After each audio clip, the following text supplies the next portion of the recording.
ইনকিলাব মঞ্চের মুখপাত্র শরীফ ওসমান হাদির শারীরিক অবস্থা বর্তমানে অত্যন্ত আশঙ্কাজনক পর্যায়ে রয়েছে।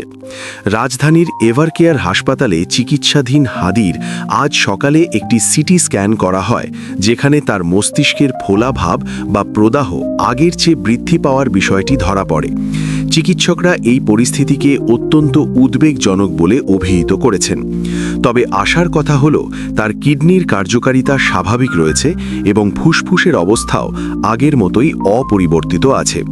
হাসপাতালের আইসিইউ ও সিসিইউ এর সমন্বয়ক ডাক্তার জাফর ইকবাল জানিয়েছেন, তার সামগ্রিক অবস্থা সংকটাপন্ন এবং ব্লাড সুগার সহ অন্যান্য বিষয়ে নিবিড় পর্যবেক্ষণে রাখা হয়েছে। এমতাবস্থায় পরিবার বা সরকার যদি উন্নত চিকিৎসার জন্য তাকে দেশের বাইরে স্থানান্তরের সিদ্ধান্ত নেয়, তবে হাসপাতাল কর্তৃপক্ষ ও মেডিকেল বোর্ড এই বিষয়ে সর্বাত্মক সহযোগিতা করবে বলে নিশ্চিত করেছে।